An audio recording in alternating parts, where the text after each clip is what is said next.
Joining us now, I'm very, very pleased to say, is Nancy Pelosi, the former House Speaker, the current Speaker Emerita. Madam Speaker, we have so much to ask you. We're so glad you could be here with us tonight. My pleasure. Thank you. You have been invoked. To be with you. You have been invoked in this current discussion that we are having, I'm sorry to say, because the former president, in campaigning in New Hampshire, did repeatedly try to attack you over the response to the January 6th insurrection at the U.S. Capitol building. His opponent, Nikki Haley, has made a lot of hay out of the fact that in trying to attack you, he kept using her name instead. We've heard what Nikki Haley thought about that confusion, that mistake by Donald Trump, but I don't know what you thought about it, and I'm curious. Well, let me just say I'm not going to spend too much time on Donald Trump's cognitive disorders. But what I am going to say, and I want to, in friendship, say to Chris, he tried to say that Nikki Haley did not allow the National Guard to come, but it was Nancy Pelosi. It was nobody. It was Donald Trump.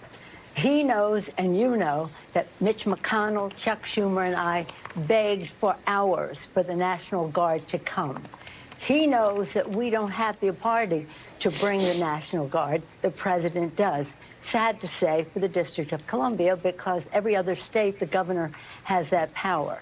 So I'm more concerned about what he was trying to accuse her of than, again, his many misrepresentations. But don't spend so much time on him. We don't agonize about him. We organize. And Joe Biden is our nominee, and he's going to be, again, he and Kamala Harris are again going to be president and vice president of the United States. It's now the time. The intensity has arrived. The election year is here. As you see, some folks have come over from the White House, Jill O'Malley Dillon and Mike Donilon, two stars of the political arena in our country, joining Julie. Julie is wonderful. Julie Chavez Rodriguez. She's done a great job as the campaign manager. She has the biggest record of money raised for a presidential campaign. More importantly, she's mobilizing at the grassroots level. We organize, and they will come now together with the message to go forward. The message, so when he lies, I mean, he's a constant liar, but when he lies, sometimes you have to listen to him. For example, he lied and said, Obamacare sucks. I mean, to use his kind of language. Obamacare sucks. Listen to when he says that. Of course it doesn't. Affordable Care Act cures. So in the campaign, people have to understand that their well-being is on the ballot. Whether it's a woman's right to choose, which yesterday we observed the 51st anniversary of when that became respected in our country until his judges pulled that down, and he brags about that. He says he's going to terminate the Affordable Care Act. And what does that mean to you? If you have a pre-existing condition, if you have a child in college, after college, who still needs health care, if you're a woman, being a woman is no longer a pre-existing condition. The list goes on and on about the benefits of the Affordable Care Act. So people have to understand, listen when he speaks, because he does not have your interest at heart, even though you may not, I respect as you see your interest, but I make sure that you know how you are affected by some of what he says, whether it's guns, whether it's climate, whether it's a woman's right to choose, whether it's health care. In 2018, people said to me, weren't you lucky that health care became the central issue of the campaign, and that's how you won 40 seats and win the House? I said, no, we weren't lucky. We made our own luck. So let's get on with it. Let's forget about him and his dysfunction and understand that we have to get out our vote. We have to mobilize, own the ground. We have to message in the interest. As Lincoln said, public sentiment is everything. With it, you can accomplish almost anything. Without it, practically nothing. And we have to have the financial resources, and Joe Biden has proven that he can attract that. Message, mobilization, money. Joe Biden, great vision, great knowledge, great strategic thinker, great legislator, and a person with a big heart and empathy for the American people. Speaker Pelosi, it's Alex Wagner. Thanks for joining us tonight. How are you? In addition to abortion and the ACA, it seems like one of the issues that's very much front of mind with Republican voters tonight and those who may not be fans of Donald Trump is whether or not he is going to be convicted. I'll point you to some of the exit polling we have tonight. 47% of Republican New Hampshire primary voters say they would not consider Donald Trump fit to be president if he were convicted of a crime. Last week, 31% of Iowa caucus goers said effectively the same. As of this evening, he's almost certainly going to be the nominee. I do have to ask you, should the American people know whether they are potentially voting for a convicted felon? You established a January 6th committee in June, I believe, of 2021. It held its first public hearing in July of 2021.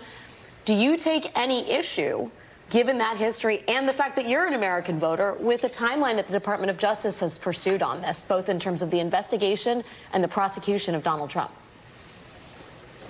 Well, let me say that no one in our country is above the law. And that certainly applies to someone who wants to be president of the United States. And many of the transgressions that the president has engaged in are about his integrity. But it's also about our security. But people, his base doesn't seem to care about some of that in those states and in any event. But the fact is they have to know what it means in their lives, that they're no longer going to have affordable care, that there will be a national ban on access to an abortion. So the election's about freedom, democracy, yes, writ large, but it's also about your personal freedom in your lives. And all the things that Joe Biden did in the in his presidency, with the help of Democrats in the House and Senate, I might add, and modestly, were great things to create jobs. 26, but how many million more jobs? 16 million jobs created. The market hit 38,000. Now it's down to 37.9 or something today, but record high. What that means to people's 401ks. The issue about, again, child tax or Biden child tax credit, what that means to women to be in the workplace, actually dads too, but in the workplace. So we have to carefully and with great, shall we say, prioritizing, make sure people understand. While they may want to vote for a convicted felon, do they want to vote for somebody who's going to take away your health care, especially if you have a pre-existing condition or a child with one? Or do you want to make sure that your daughter, wife, sister, someone in your family has no freedom to make a judgment about her reproductive health? Do you want to vote for somebody who ignores that in the country, 80-some% of American people think there should be background checks for purchasing of firearms to reduce the violence in our country? And young people care so much about the climate issue, which this person doesn't, I don't even say understands it, much less understands, or is solely in the pocket of the fossil fuel industry, which is probably blocking his understanding of the fate of our planet. So the fate of our democracy, the fate of our planet, the personal decisions for people at their kitchen table. How are they going to make ends meet? We reduce the cost of prescription drugs. Insulin in the IRA bill. Yeah. Insulin before the bill was $500 to $600 a month for seniors on Medicare, and now it's $35 a month. They want to change that back because they're in the pocket of fossil fuel industry, they're in the pocket of farmer, they're in the pocket of the gun industry. So people we have to have clarity, and again, prioritizing and that's what we did in 2020, when 22, when people said, you're going to lose 30, 40 seats. We said, we're not. I don't know why the people that sit in Washington or New York and say these things when they're not in the hinterlands, but into the fight, on the ground, mobilizing and fighting. We knew that gun violence protection, a woman's right to choose, climate and democracy and health care were very important. And the contrast, we had to make the contrast. This is what your member of Congress has voted for. This is what our candidate is for. And that's why we kept the minimum to 5 seats difference rather than 30 or 40, as was predicted. So again, we have to get out there and get the job done, and we have a mobilization. But I just say this one more thing: when we saved the Affordable Care Act, Remember when Yes. he was going to, repeal and replace, but whatever the replace was, nobody ever knew. We had 10,000 events throughout the country where people came forward and told their stories. Nothing more eloquent than that. Certainly more eloquent than the misrepresentation of the president, former occupant of the White House, when he says Obamacare sucks. Yes. Let's have a fight about that.